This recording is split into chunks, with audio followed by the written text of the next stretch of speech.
What's up, guys? Working on a 2016 Honda Rancher today, and we're gonna be doing a top end. This is my third try on a stupid ass video for you. All right, looking at one that ain't been taken apart yet. You got half a brain that can tie your shoe. You can take the seat off. Bam. Then you're gonna pop this back, pull it off, get it out the way. And then you're going to be looking at the computer sitting on top of your gas tank.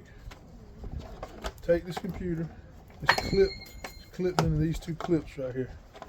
Unclip both of them. Now you're not going to have enough room with everything hooked up to just simply slide that computer back like the manufacturers want you to do. But you ain't got to unhook all these old connectors and risk breaking them.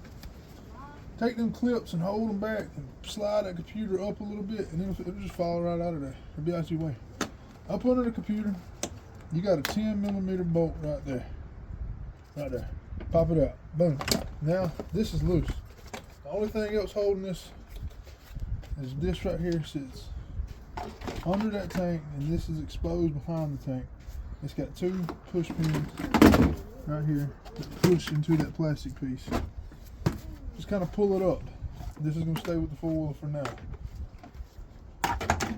Go in here, unhook your plug wire, unhook your temperature sensor wire. Right here. Unhook it. And your gas tank wire right here. That needs to be unhooked. It is, if you're looking at it, you're going to be unhooking from the front. If you're looking at it and you ain't never did it before, you'll think pushing on the back will unhook it, but it won't. Pushing on the back, it is a clip, but that's just going to unhook it to expose the connector and the wire. It's like a little cover over the wire connectors. The front is what's going to unhook it from your tank. Match that, unhook it. With the plug wire removed, temperature sensor wire removed. The temperature sensor wire goes to that hole right there, pull it all the way out. With all that removed, you can just take this with no further touch and just get it out your way. You don't need to disconnect anything else right here. Your coil, plug wire, everything's going to go together. Out your way. Alright, your tank. Your tank is your next thing. Alright. I always take this push pin, this one, and you got one right here up under the gas cap. Take the gas cap out the way, and I grab it and I just fold it back. I don't just bend it in half, I just kind of fold it back like this. And that's going to expose two T30 screws at the front of the tank. T30 is the star bit you need. You ain't got to do no further. If you got a radiator relocator kit and all, you ain't got to remove all that. Just take it, kind of grab it, hold it back, get your gun in there, electric impact or ratchet, pull them two T30 out.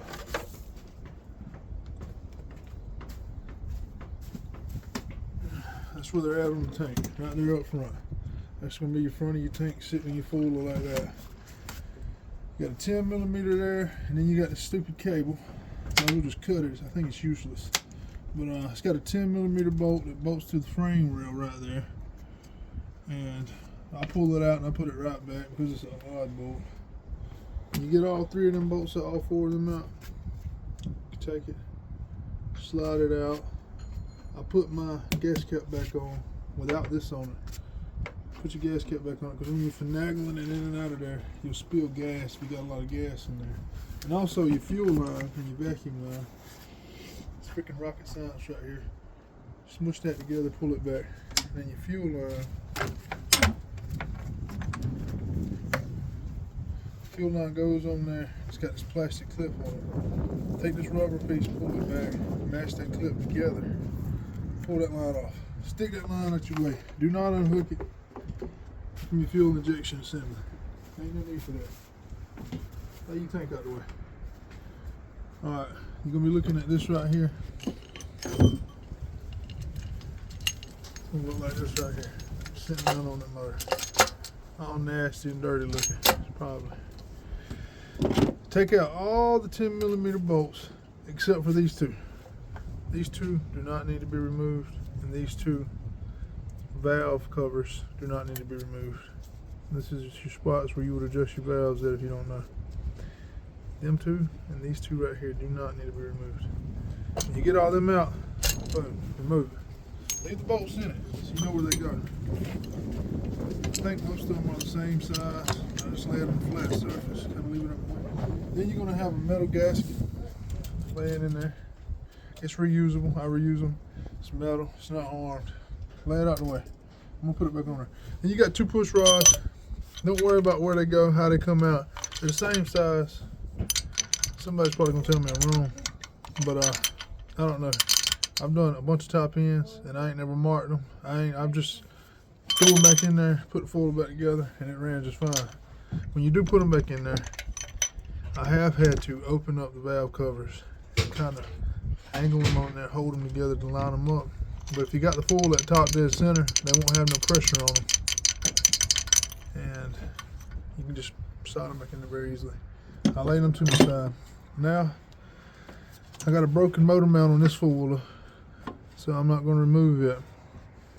We just got two 12mm bolts right here at the front of the head. It's got one 14mm on the frame rail. I got two 12mm holding my exhaust together, and this stock exhaust slides into a plastic bushing back on the back of the four-wheeler. I'm going to undo them 12s, I'm going to slide that exhaust forward, I'm going to drop it out the way, and then I'm going to take loose my radiator hose. I'm going to loosen up my fuel injection from the motor, not from the throttle body side right here or the fuel injection assembly. I'm not going to loosen that up, just from the motor. Take these two push pins out. I'm going to slide that without opening up my breather box. It's sealed off. I'm just going to slide it back. And I'll have enough room there to slide it back. Should, without breaking the snorkel loose, but if I have to, I will. Should have enough room to wiggle that back to pull that head off. Then my piston will be exposed and my jug will be exposed. Pretty simple. Be right back. Alright. So I got that off. Part of the head holds the valves.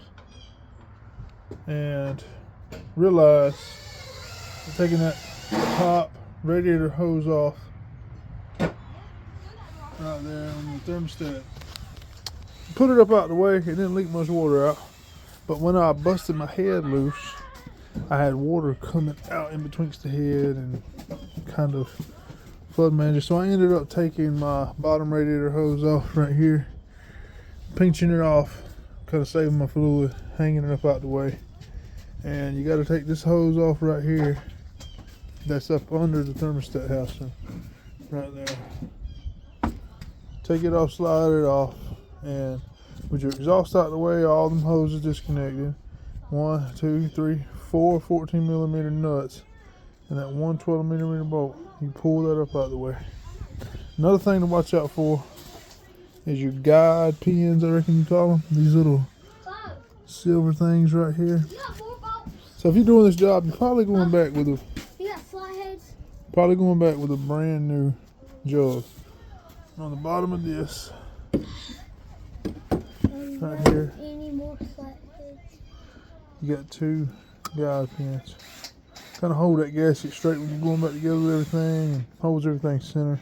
Make sure you get both of them out of that old jug, put back into this. It's my old head gasket going back to the new one. I'm gonna clean all that up right there. Clean up the inside of that. It was a smoking son of a gun.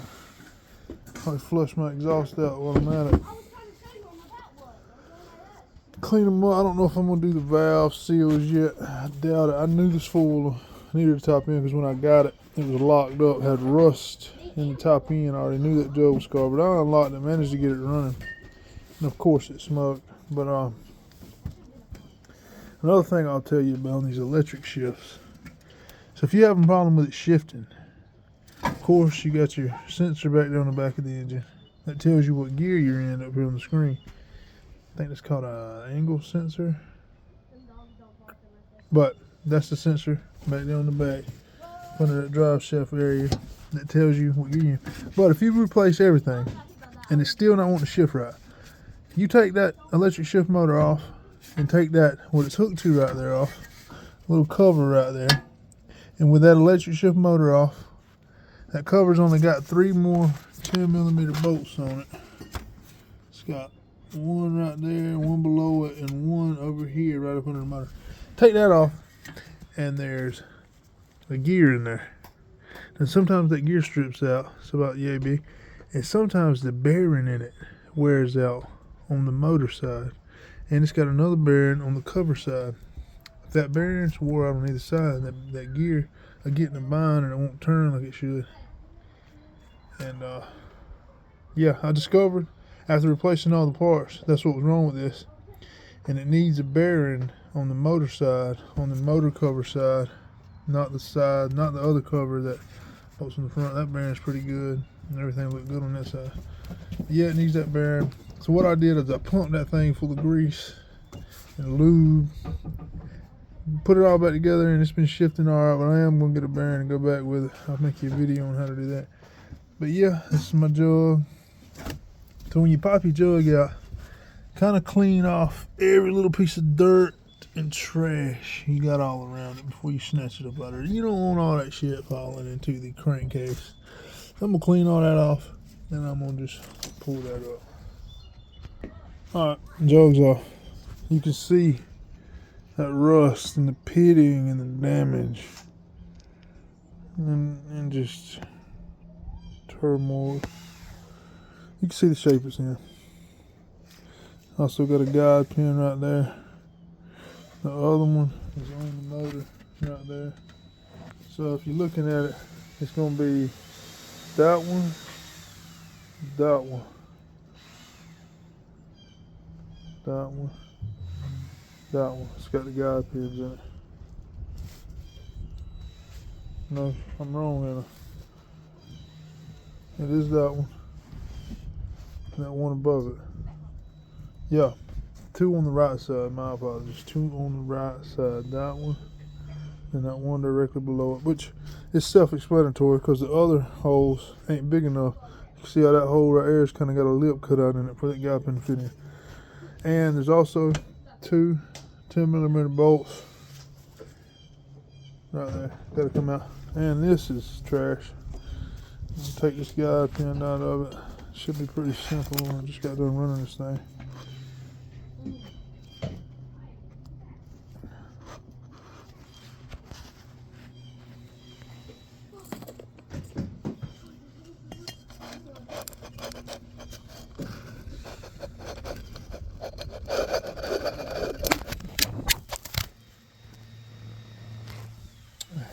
Well, got it.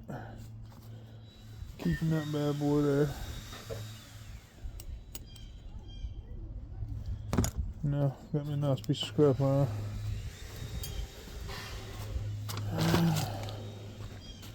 Look at that patch of rust in that bottom. It was awful. Good Lord have mercy. Surprised I got that to crank at all.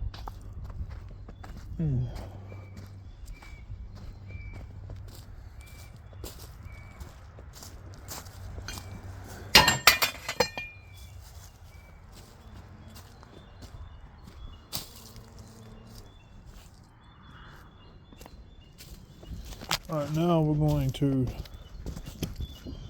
clean up all around that engine. Get that bottom gasket off of the crankcase. It goes in between the jug. This gasket right here. The rod feels alright. Like I said, it does. Lord have mercy. Good Lord. A lot of play in it.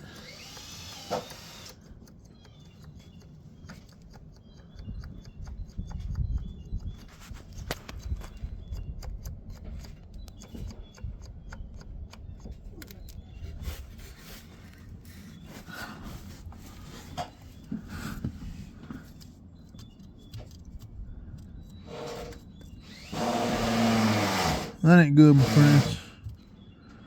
Look at that rod. Look how rusty it is. I don't know how this thing ran at all. Oh, it's done for.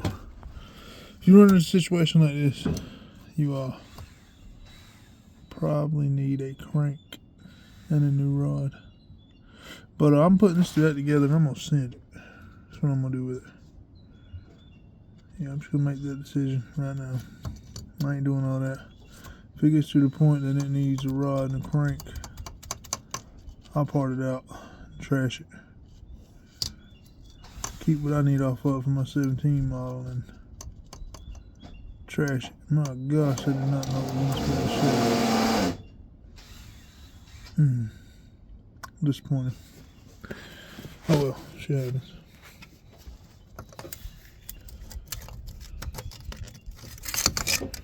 Bottom gasket, for y'all's sake, I probably just need the top end. I don't need that major. This one got sunk and sat up for 4 years until it got cranked again. Surprised it cranked at all. Trashed that one. Never using it. So, about to pause, y'all. I'm gonna take this piston off, inspect that really good, try to clean that rod out best I can, clean all my maintenance services up, and yeah. Well, I exposed a nightmare when I exposed that. Look at that. Surface rust. It ain't nothing major, I don't reckon. I don't mean I like it. It ain't bad. I've seen them worse. Especially on the Honda 300. Ain't never been into that one, but I've been into a lot of them. I've seen rods just, and they end up coming apart. They end up causing rod knocks, new cranks, and I wish they made them like cars where you can remove the rod, slap a new rod bearing on them, turn the crank. But they don't. This is what I'm stuck with. So I'm going back together with it. Dang, that's so ugly. Oh, the pitting in that rod. Well, to get your piston off, it's the way I like to do it. On your piston, it's got an N.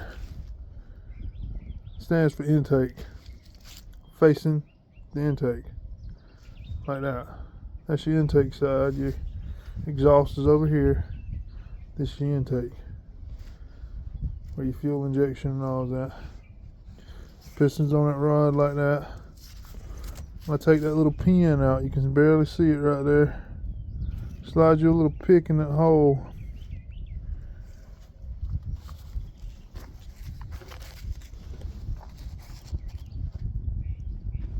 Like that. Pop that pin out of there. Be careful to not drop that pin. I've done it a million times. And I've actually put the motors back together with pins in them. In the bottom of them, little piston pins, and never really had a problem out of them. I've done Honda Recon 250s like that. I hate to admit it, but it's true. Sometimes I've been able to take a magnet and take hours of my day and get down in there and fish them out, and I've saved quite a few of them, but I done got good at putting my finger over them. I ain't gonna say good. I'm gonna say I've done it. I'm just gonna knock on wood right here. Luckily, I hold my finger over it like so, and I'll use my other hand and I'll get that pin worked out and catch it with my finger, and then I'll pinch it, pull it out of there, throw it in the trash. Take your punch, get on that piston pin, that wrist pin, or whatever you want to call it, push it out the other side. I always do it this way. I always take my pin out of my piston on the intake side, so I got all that room right there to swing my hammer and knock that pin out. Now, if that pin don't come out of your motor, do not try to press it out with a jack. I would heat it up with a torch. Heat it up real good and hot and get it out of there. Because if you go to jacking on it, you're going to crack that rod. I've done that before. You're just going to bust that rod in half. And yeah, so I'm about to clean all this up best I can. And I'm gonna slap a new piston and a new head on there and see what happens. New parts. All new gaskets, so I'm not gonna reuse anything. I have reused them before, but no need to. New wrist pin, new rings.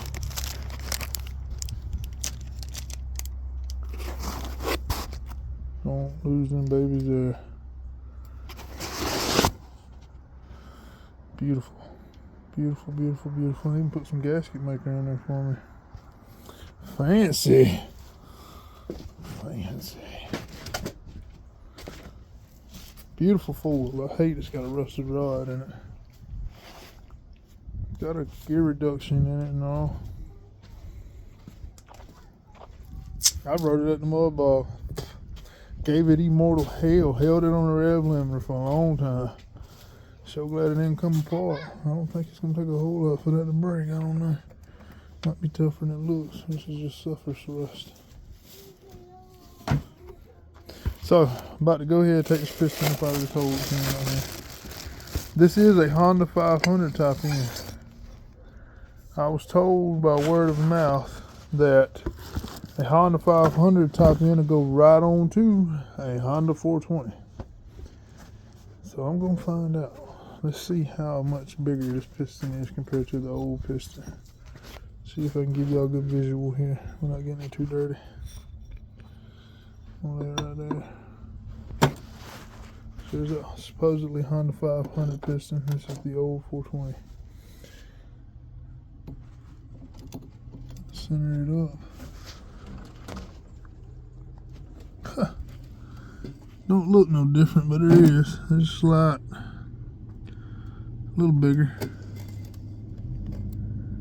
Yeah, it is a little bigger. A couple more horses out of it. Maybe a half a horse. Yep, we're gonna get them rings on there. You know, you got your intake side going that way. Got your 2 oiler rings at the bottom, 2 compression rings up top. Pretty self-explanatory. Don't break them getting on there. And I'll be right back. So when you get your piston and your jug back in there, just reverse. The 500 top end does work on a 420. And clean up everything, put it all back together. I'll let you know how it runs.